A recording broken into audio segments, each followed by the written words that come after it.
Michael Crow introduced himself to a great extent on the panel as he talked about the innovations that he's pursued at ASU. It's been a great pleasure and a privilege to get to know him and his incredible faculty over the last 6 months. Earlier this year, we put together a collaboration between New America and Arizona State at Michael's initiative, but with the help of Joel Garreau, who is a fellow at New America and also now at ASU's law school and elsewhere out there.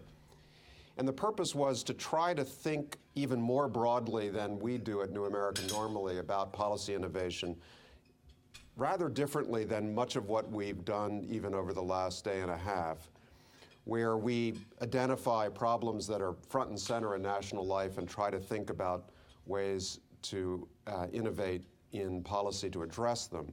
Here we wanted to do, with the collaboration of the scientists and other thinkers at Michael's institution, something from the other end of the pipe, as it were, which is to think about change that's occurring in the life sciences, in technology, in demography, to discover insights that are coming from outside of Washington and bring them to the Capitol, to some extent to say, you don't know what's coming. Here is strategic warning about changes that are going to challenge policy's assumptions, and to some extent also to bring the toolbox that's being developed outside of the Beltway to bear on national problems. So the first of our collaborations is on Monday at the Army-Navy Club, is that right, in Washington, where we've tried to apply some of the thinking that ASU has been doing in collaboration with the Naval Academy about how changes in technology are going to affect the defense paradigm. And we don't mean weapon systems, we mean biologically enhanced soldiers, flying robots, and that sort of thing. So DARPA, the Defense Advanced Research Projects Agency or something like that, is one of our collaborators with Arizona State and New America on Monday. If any of you are in town and interested, we welcome you. But I think that's a signal of the kind of university that Michael has built since he came out there. It's a remarkable story of someone who had a very privileged East Coast career and lots of options, and went west and went to an institution that embodied a lot of the values, but also a lot of the challenges of public universities, and has really had a transformational effect on it. And I thought it would be a good way to close our conference and our thinking about the year ahead to hear from him a little bit. He'll talk for about 20 minutes and then take some questions from all of you. Michael. Thanks. Thank you. So thank you, Steve. I'm having a fantastically internal moment here where I'm processing my assignment in real time. So, so what I mean by that is there's been over 40 speakers, a tremendous amount of discussion.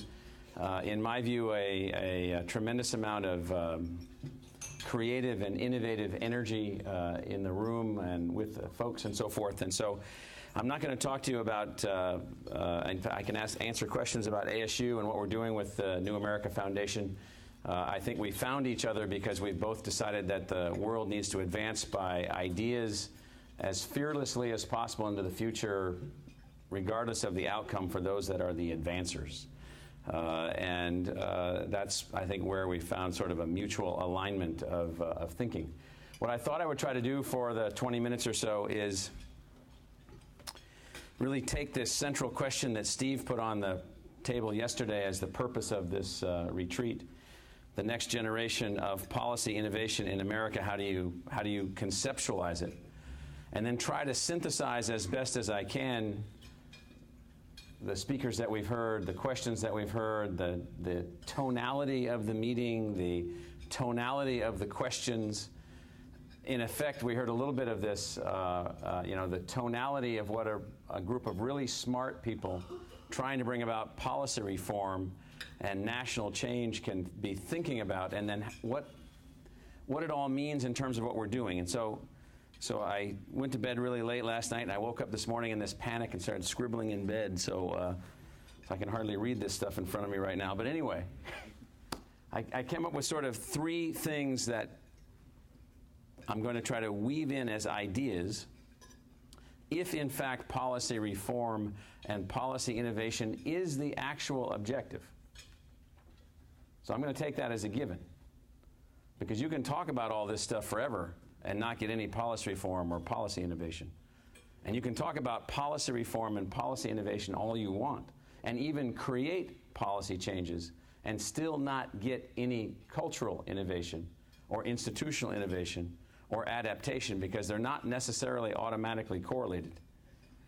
And so one of the things that I took from the first couple of panels yesterday, where we were talking about shock and we were talking about economic models and listening to some thoughtful people work their way through all of that, is this notion of when can we move from rehash to actual redesign?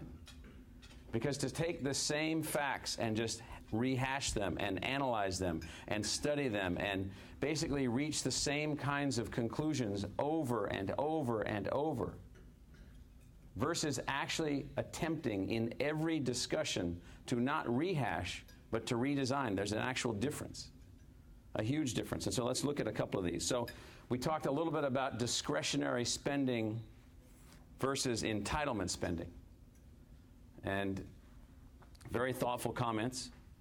So we live in a system that produces a political outcome which will lead to our financial ruin, because we have no mechanism to address in any significant way in the political mechanisms that we have entitlement funding related to medical payments or Social Security. And so we delusionally listen to politicians speaking week after week, month after month, year after year about how they need to cut down the spending of the government. Well, the spending of the government in discretionary areas, setting defense aside, is almost meaningless. It's insignificant by comparison to the scale. Yet we sat in this discussion and we basically concluded that we had a train wreck, concluded that we had a problem, but we didn't spend much time on what produced that problem, because it wasn't produced by stupid people. It wasn't produced by people that don't know what they're talking about. It was produced by that system right over there and the way that it works. I don't have the answers, but I do know that we're not spending enough time looking at the 18th century design that we have and how does it actually work in a democratic republic of 310 million people.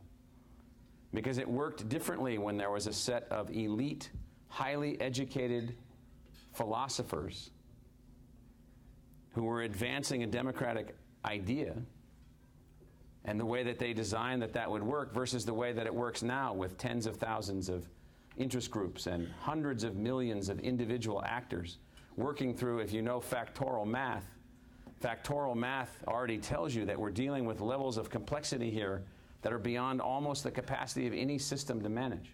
And so this outcome of our democratic decision making, I think, is one that is very, very challenging. And if we're going to actually do policy reform, we have to think about institutional design reform. How are the decisions actually made? How are they informed? Just a sidebar. We've been running this experiment for the last 5 years. It's very challenging for us back in Arizona, where we decided we were actually going to take academic scientists, put them in the room with political decision makers, and make decisions about things that are really complicated.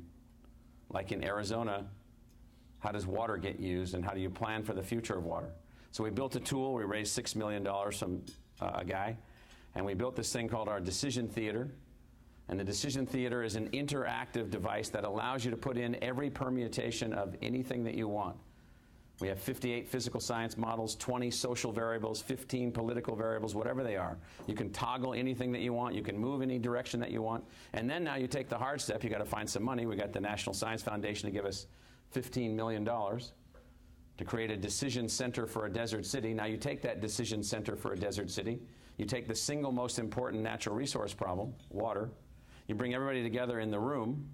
You use this tool, and we built another tool called Water Sim, the water simulator. You bring the actual decision makers in the room, not their proxies, not their agents, them, and the scientists and the engineers and everyone else, and you say, okay, now let's have at it. We're going to derive a differentiated water policy. We're going to derive decisions in this. Guess what? We've learned from that. And we've done 50 projects in 50 different areas. Water is one of them.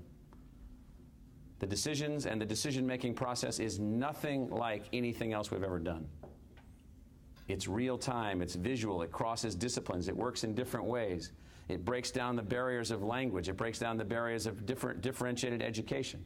It breaks down the barrier between citizens and elite economists, scientists, academics, lawyers, and others. Gone. You can move into the future, you can move into the past. Now, what I'm saying is that that is an attempt, small by comparison to what's needed here in Washington, because that's one narrow topic, or 50 narrow topics. But it's a differentiation in decision making, differentiation in institutional design. That is now the tool of record for water decision making in metropolitan Phoenix, which has now been transformed as a function of what we've been doing in that thing for 5 years. So second, back to rehash versus redesign. We got to stop rehashing and start redesigning, and you have to start redesigning by actually working in new ways and doing things in different ways. So second, one of the things that I think almost every person has said is that we lack metrics. There seemed to be this consistent belief that we are lost and without metrics. Well, it's probably an overstatement, but it is the case that so many of the things that we're trying to do and so many of the things that the New America Foundation is trying to do is related to, we don't really know where we are.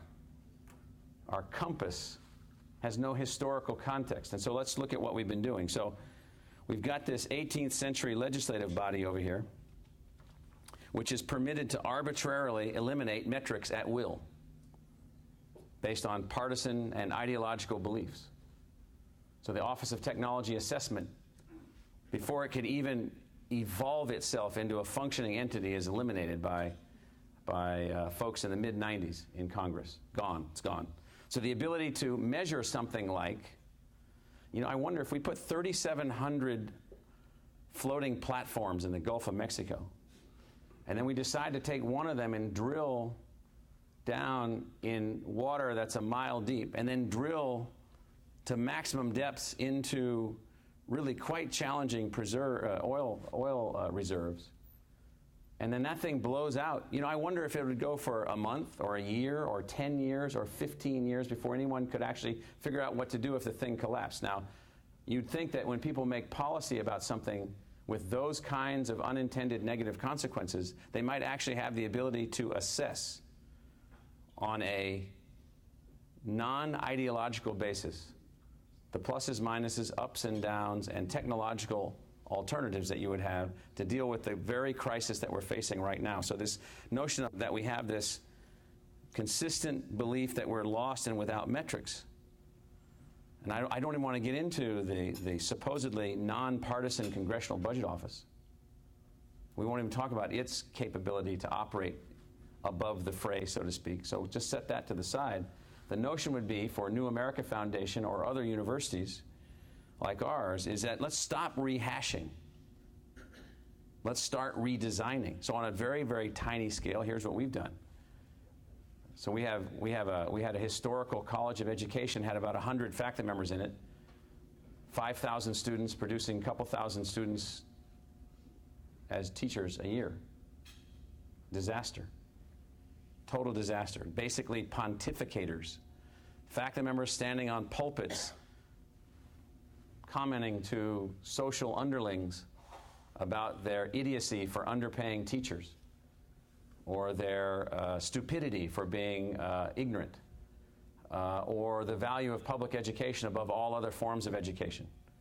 Parochial school, charter school, no good, da-da-da-da-da-da. So what we decided to do was stop that rehashing, which is that pontification, and start redesigning.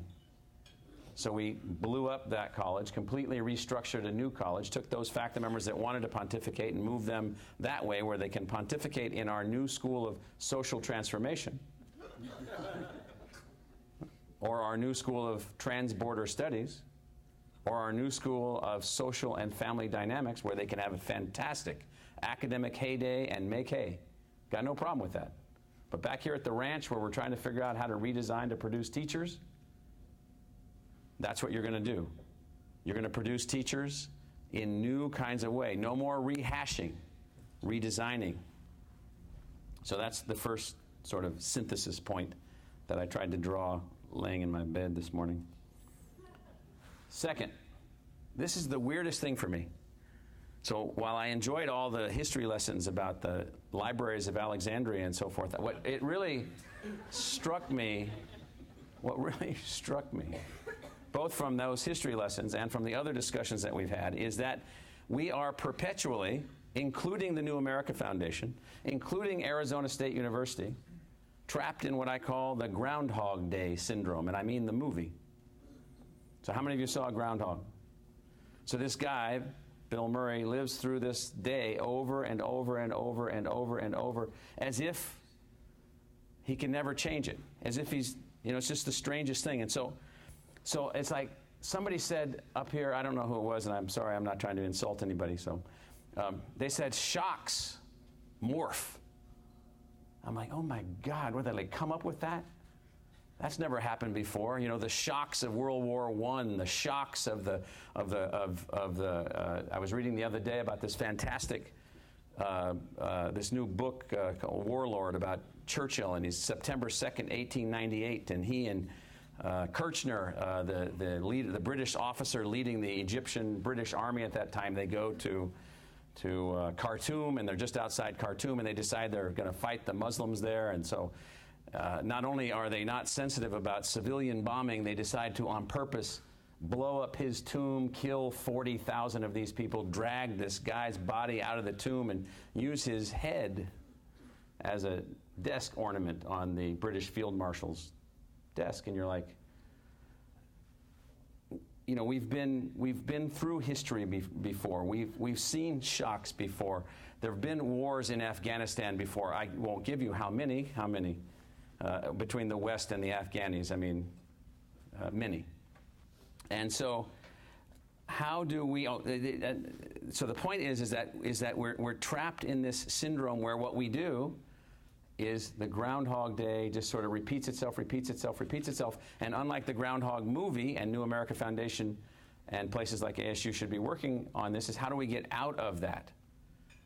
So my brother, who was a Marine officer, reminded me. A couple years ago, he said, my grandpa was in the Marines also, was a counterinsurgency Marine in Nicaragua in 1925.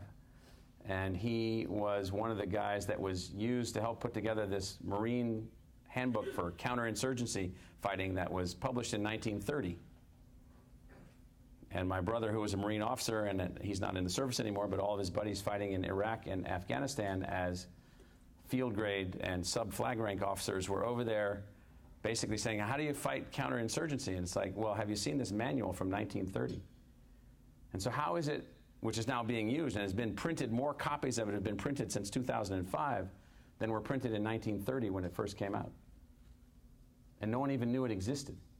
And so there's this notion, I think what I want to make, and a number of you all in the room are fantastic historians and thinkers and integrators. How do we find a way to attack the Groundhog Day Syndrome? We just relive this stuff over and over and over. And where is the memory placed? Because not everyone reads, by the way, as much as the people in this room. There's a lot of people that want to do other things. They want to watch stock car races and do all kinds of other things that they think are fun. So how do you not contribute to this sort of further separation from the elite-informed intellectuals and everybody else to actually help facilitate the non-repetition of things over and over and over? The third, and I'm coming up on the 20 minutes, and hopefully this will have incited you to have some comments. This is something that I've actually thought a lot about, and we don't have time to sort of work through it, but there's this notion of simple policy versus what I call outcome policy. So in simple policies, you use simple rules, like you assume the market is some kind of magical force that produces certain kinds of outcomes, or you assume that policies are implemented evenly, or you assume that if you have Pell Grant available from the government, that people use them. I'll give you a small example from ASU. One of the things that we began to figure out at ASU was we had been attracting so many additional Hispanic students to the university, but there were still people who were more than qualified to come to the university who refused to come. Refused. I'm talking about national merit scholar level high school students.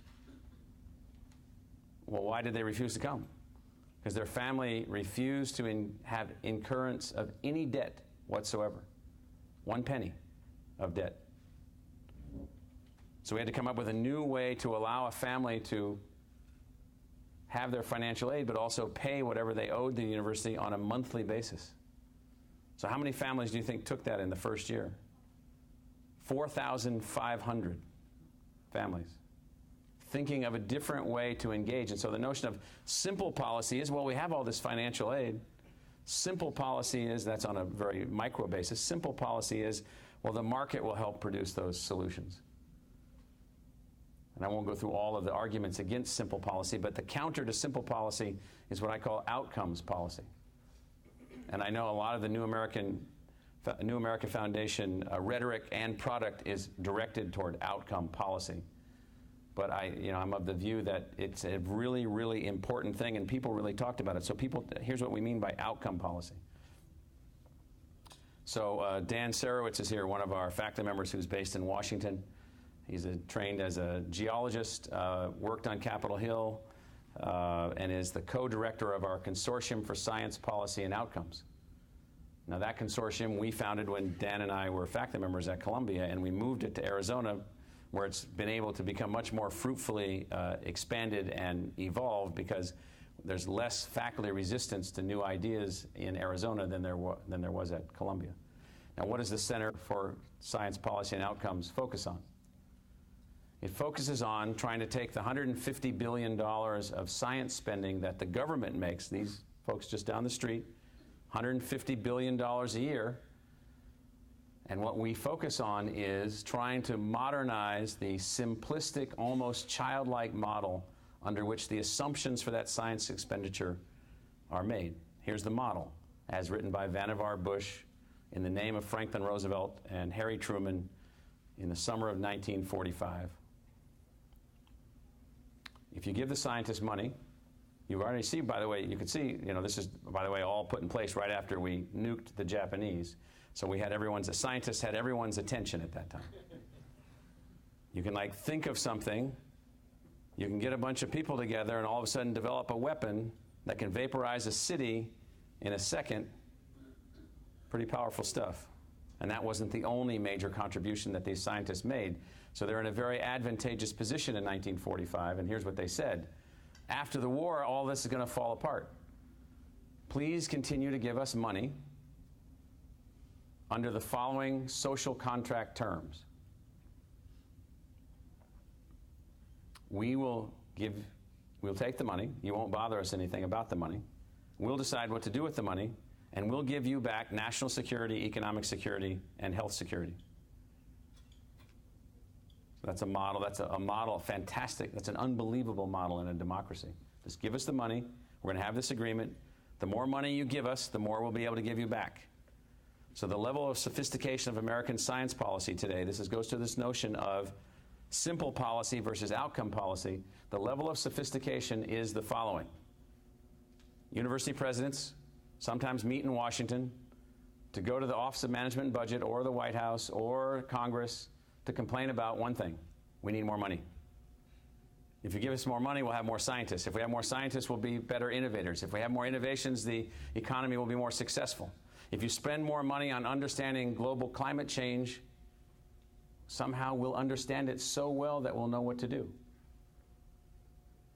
It turns out that the negative consequences and the outcomes from all of that are too simplistic. It's not a well enough or robustly enough characterized area of policy. So just using this particular area and then using science policy and keeping that in your mind and then going from simple policy to outcome policy. Now imagine an entity. I was just emailing this morning with Anna Barker, the friend of mine who's the deputy director of the National Cancer Institute. So Paul Davies, who's a faculty member here. Where's Paul? Paul is a cosmology faculty member. Physics, not cosmetology, cosmology. And he's the leader of one of 12 centers funded by the National Cancer Institute led by physical scientists as opposed to life scientists, desperately trying to find a path of success for the National Cancer Institute. So we heard a little bit about this. I'm going to use what we talked about, and then I'll finish. So Paul got funded because Anna started wandering around the world saying, we got a big problem, metastasized cancer survival rates. So once the cancer moves, as you know, from one organ to another, survival rates haven't changed in 50 years. They're the same. Billions of dollars in, no change. Got a problem. Maybe we're on the wrong path. And so as a simplistic adjustment to that, she's decided to change the mix and to find a different way to approach the problem from a different sociological perspective. It turns out that scientists are humans, and therefore they exist in social paradigms, and as a function of existing in social paradigms, they have certain ways of viewing the world. How do biologists view cancer? They view it as a disease to conquer.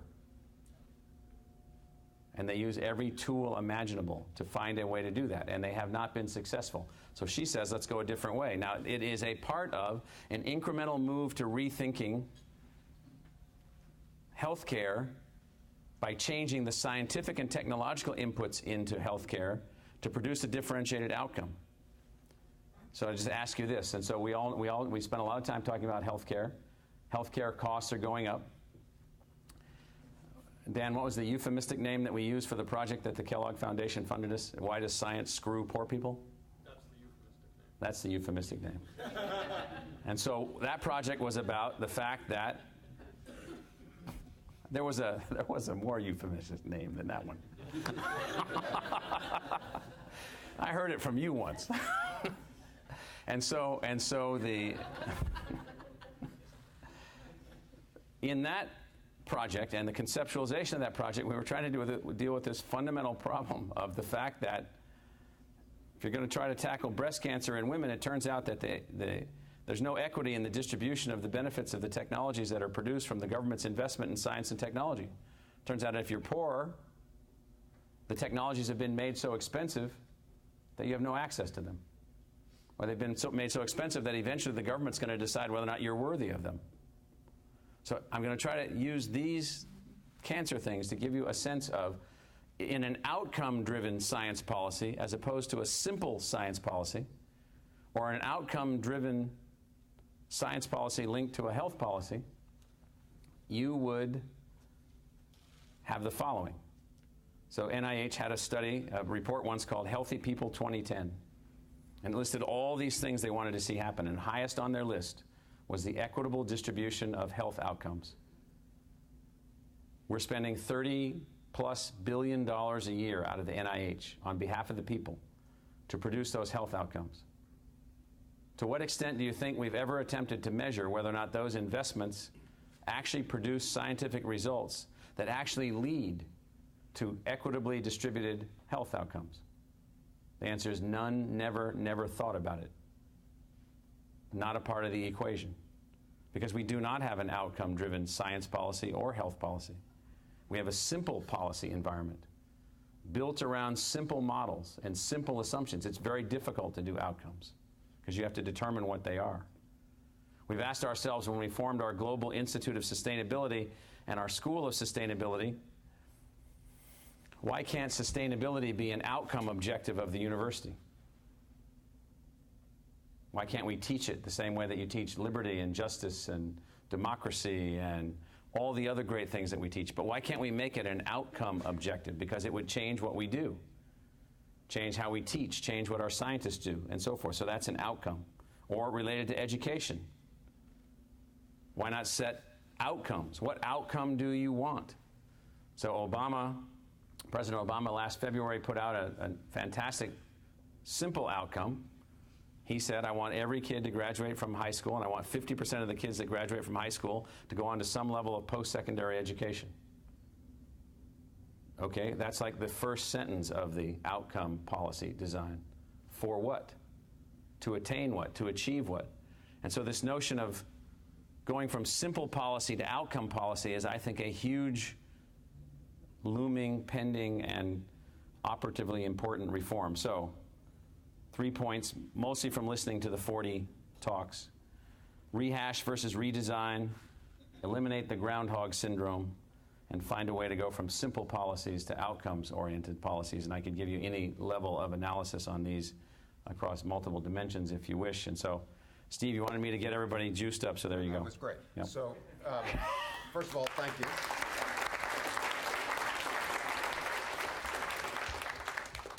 Eric, don't leave. I want to just intervene because I know you've advised the Obama administration on science policy. I know you've been involved in thinking about some of this architecture, and obviously you live science and technology policy. I wonder if you would just respond a little bit, particularly on this question of outcomes and science policy. Do you accept that paradigm? Do you see the problem similarly in a different way? What would you say?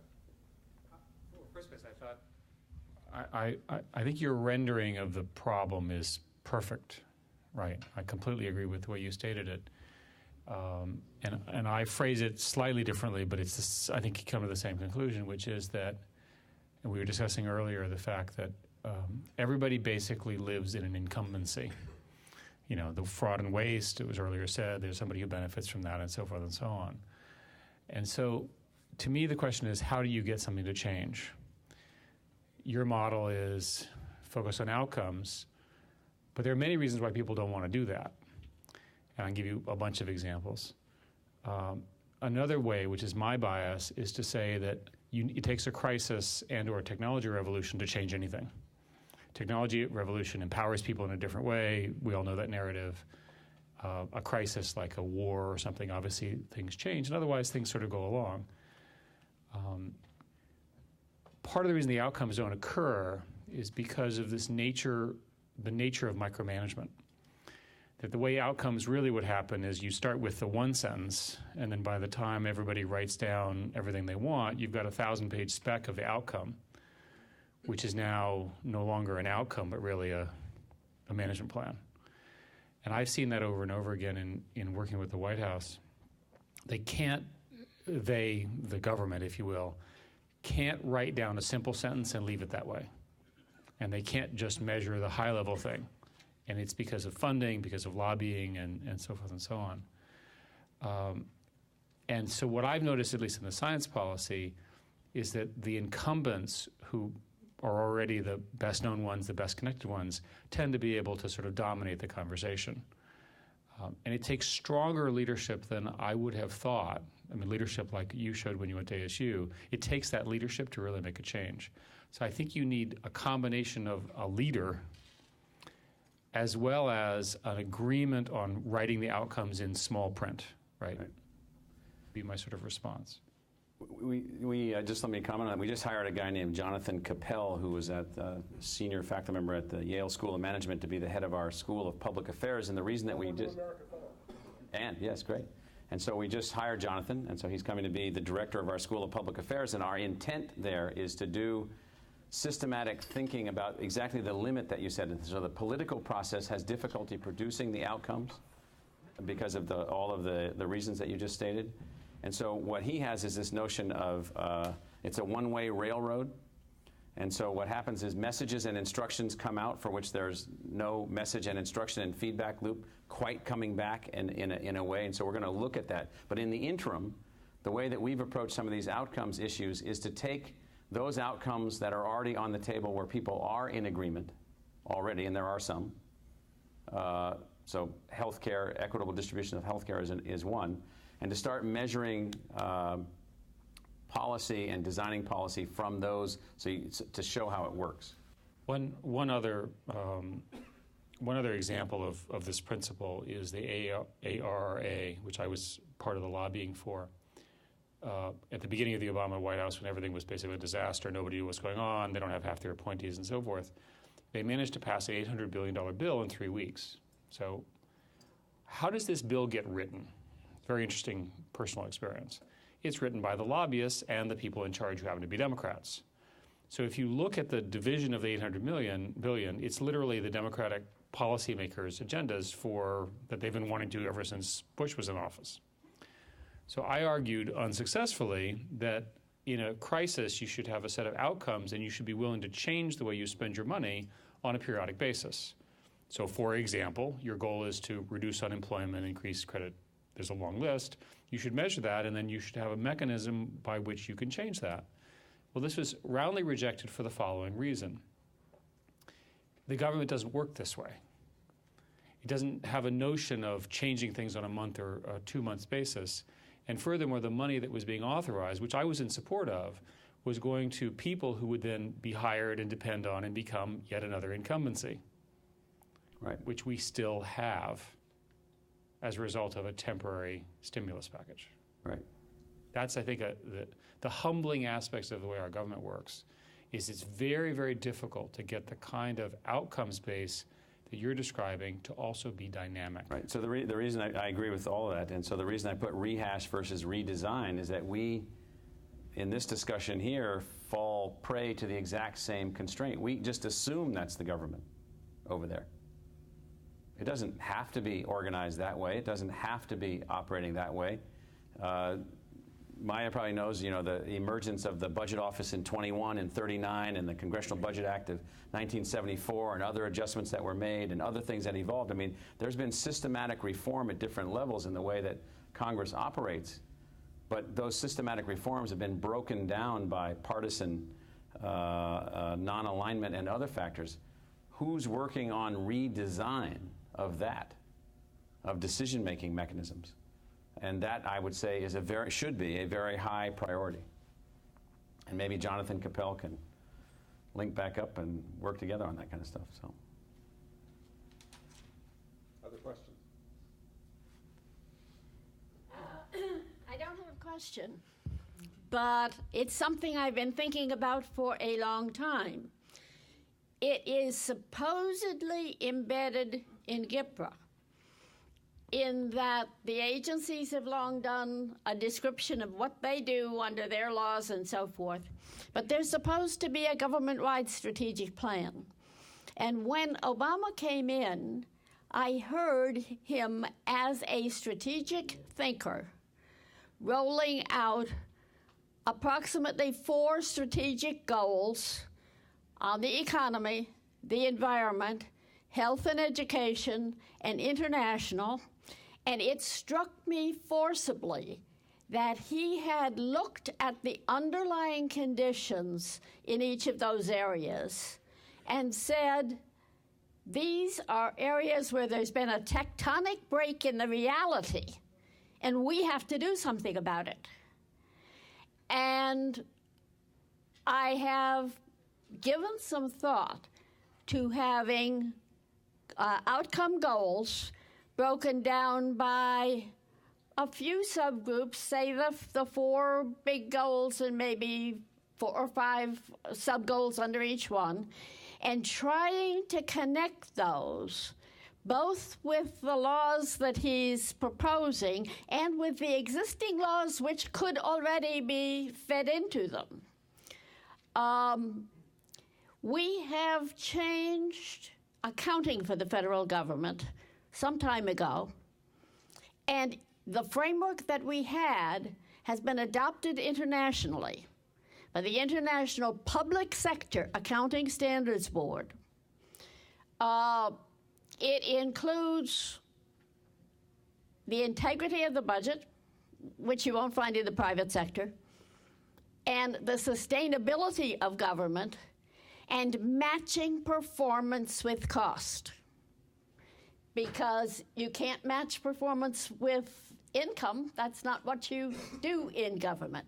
So there are a lot of pieces there which could be pulled into a decision for now. And while I agree with you that a lot of things have happened before that we can build on, I also think, addressing Maya's concern, that we have to address well the places where we have a basic discontinuity, and almost everything else has a high opportunity cost. So let me try to fashion a question for Michael out of that, because actually when you spoke earlier about the healthcare outcomes, you sort of anticipated some of what he was going to say.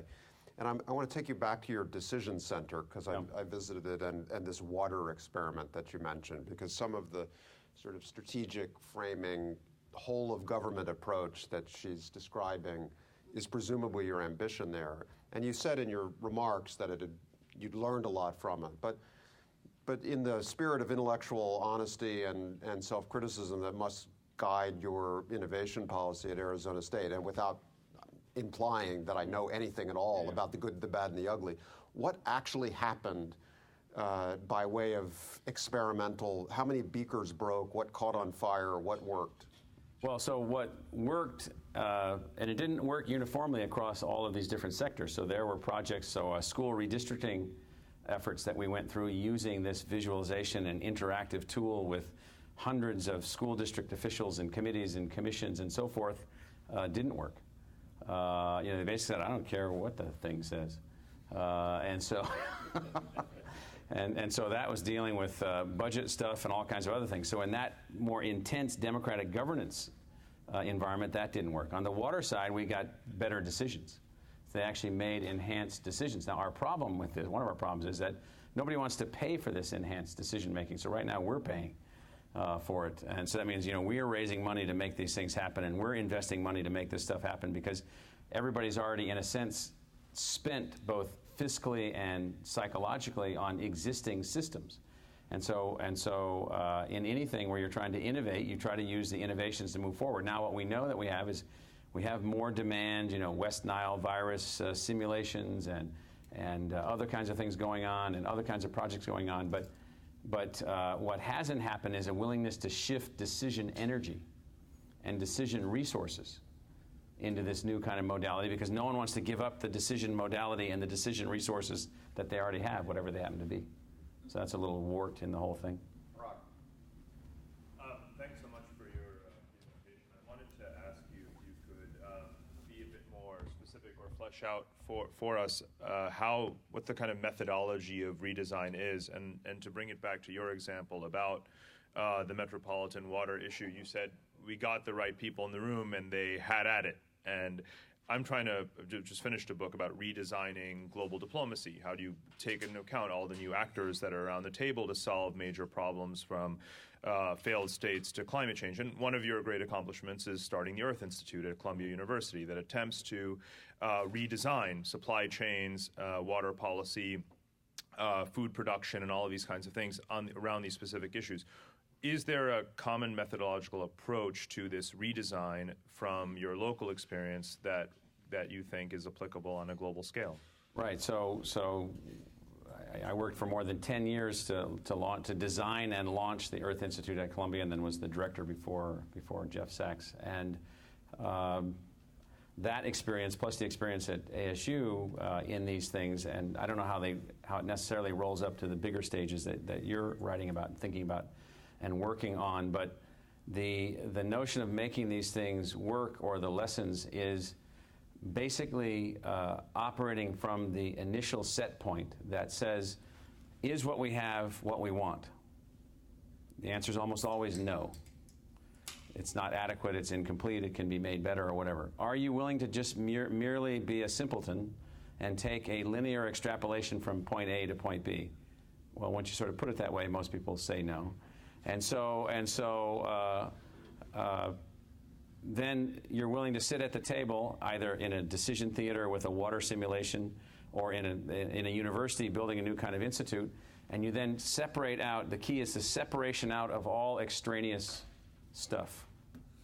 You focus on those things that are relevant to what it is that you're attempting to do. We haven't figured out how to do this relative to climate change. There's a whole range of reasons that we can't make progress relative to climate change. We keep packing everything in there, and we make it so complicated that you can't advance. And so there's this notion of narrowing the field. It can be at any scale, by the way, an institution scale, a country scale, a region scale, what have you. But it's finding a way to be disciplined. So what's actually missing in all of this is methodologies. The methodology we have right now is political free-for-all. That's the methodology. Well, we can see how that methodology is working for us. We can see how it didn't work for 30 years leading up to the Civil War, and then the cataclysmic outcome of the Civil War itself produced the change. Well, we don't want that again. And so that means we have to have some way to bring discipline intellectual discipline to decision making at all levels. And you have to figure out how to do that inside institutions. If we had more time, I could give you some sense of how we've done that within the university itself. I can give you one little joke part of that answer, which is, most college presidents have to deal with all this BS about all kinds of things that don't have anything to do with the university, like where you park. I mean, I'm serious. So don't ever talk to me about that stupid stuff. Let's talk about why you're here. We pay you money for your brain. You're working, and what I'm saying is you narrow it and you bring discipline to the process. Those are the lessons. Earth Institute, Emergence, it was about discipline to the process and focusing on an outcome. And so I'll use an example of a catalyzing set of events. So once I was a professor in the School of International and Public Affairs, so I was taking a different angle at this than some of the other folks that were there. And I said, well, so you geologists and physicists, all your models are fantastic. You can predict mudslides off mountains in Central America. You can predict this and this and this. Guess what? Nobody uses them. No one cares. No one cares because you haven't even figured out how to translate these things. And so you start bringing discipline to the process. Do you want someone to care about what you do? I don't know if I'm answering your question, but it's just a certain kind of logic and discipline. That logic and discipline is missing right now. Right here. All right, very short. With your diagnosis of government, isn't there a simpler word, and the word is just corruption? Now, corruption is where people are attempting to gain personal benefit from. I don't think corruption is our problem. We have isolated incidences of corruption. So if you mean moral corruption. Institutional corruption. Yeah, but institutional corruption in what way? I mean, corruption would mean that the people over there actually know what they're doing, and so they've thought it through, and they're trying to extract from it some kind of personal, massive gain for themselves. If only that was it. I mean, if only that was it. Then you could actually get in there, weed, root that stuff out and move on. I don't think that's the root of it at all. I think it's actually the fact that, and that the control-based economies and the democracies or pseudo-democracies like Singapore operating as corporations, they have certain ways in which they're making decisions in which time and clock speed is different and so forth and so on versus the way that we operate. And so you take and you look at all of that together, and you have to come to the conclusion that we can't make decisions about certain things, not just because of quote-unquote corruption, the coal industry financing the campaigns of certain members of Congress to be supporters of the coal industry so that we can't get advances in whatever it is that we think we want to do in climate change. We don't know what we want to do in climate change. I mean, so it's deeper than that, in my view.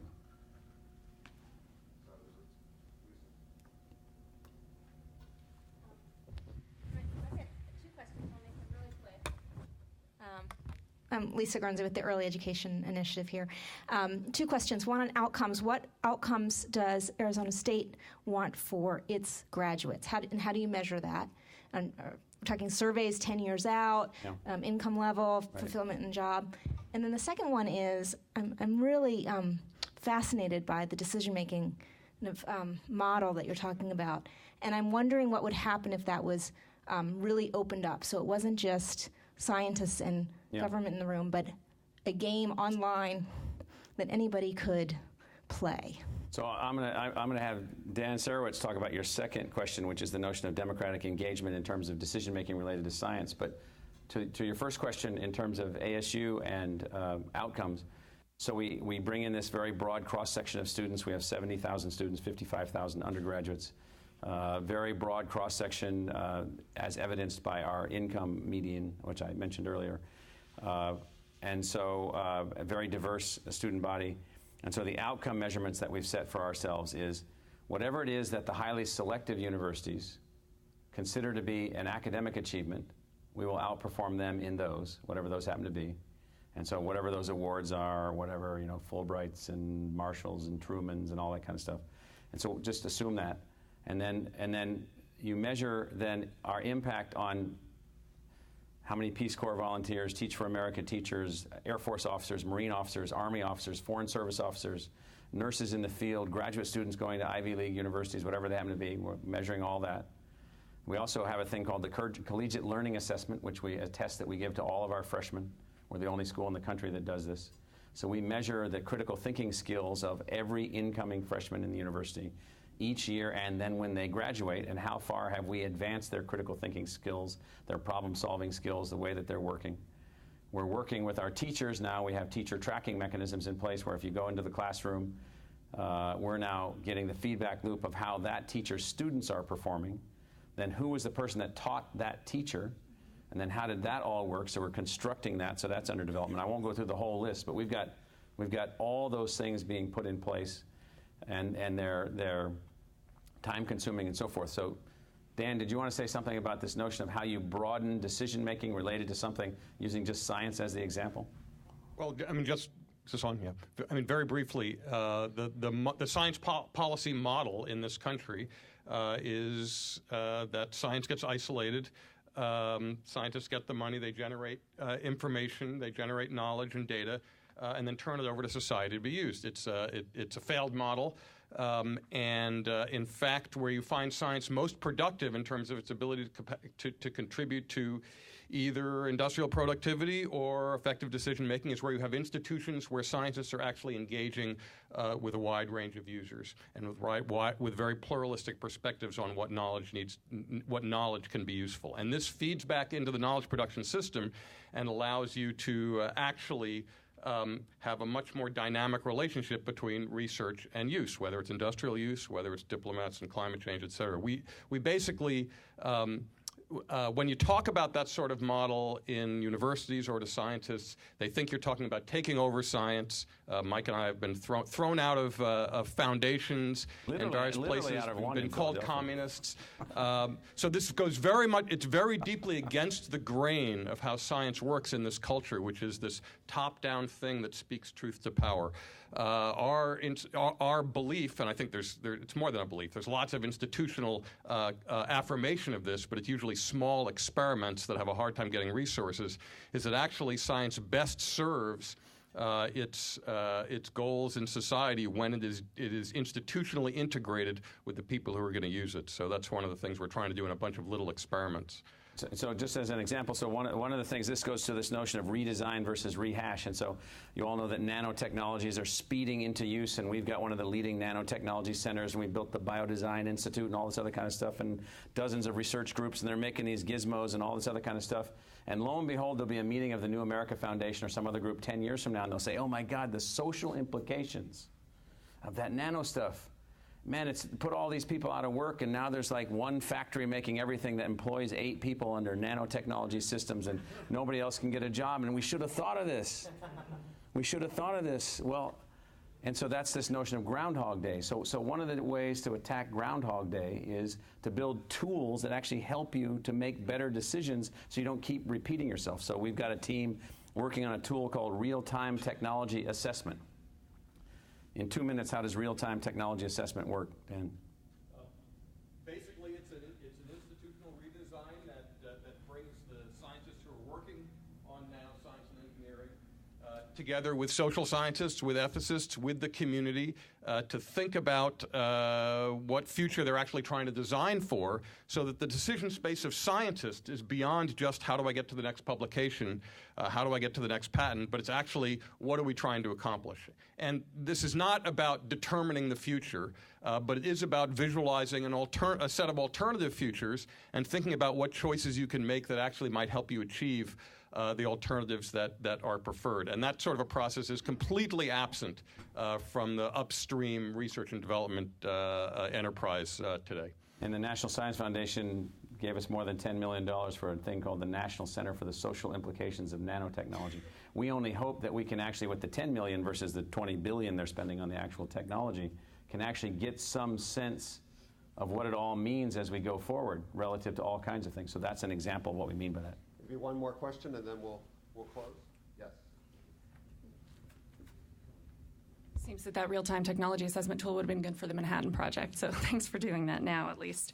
We often refer, just on the Manhattan Project, I often use this notion of the physicist sitting at Trinity, July 16th, 1945, weeping. Yep. Exactly. saying, what have they done? I'm like, what did you think you were doing? Yeah, exactly. My point. So after working on climate and energy for 18 years, sometimes you want to slit your throat because I do feel that there's a fundamental issue. You have just identified those 3 key pieces we need to redesign. It is Groundhog Day, over and over the same energy policy iterations that we're doing, and then outcomes-based. And so my quick question is, how do we, as quickly as possible, get your decision-making tool in a way that we can both globalize, nationalize, and localize the information to have an honest conversation with members of Congress about how do we get this done? Because fundamentally, they pick the information based upon what they want to hear and what their funders of their campaigns want to hear. So one of the most exciting things about this relationship with the New America Foundation is that a group of really smart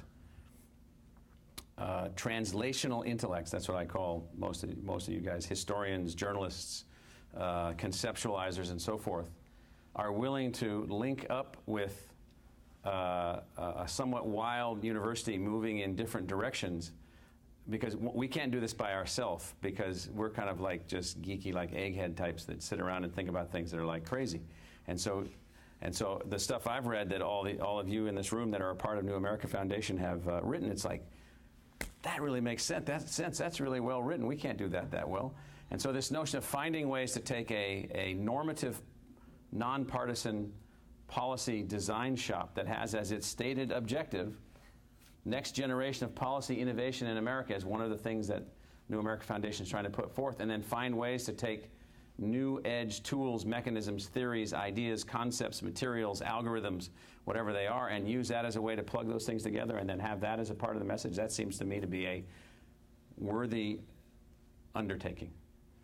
And so that's one of the reasons that we find this relationship to be valuable. Thank you, Michael. Thank you all Okay. so much.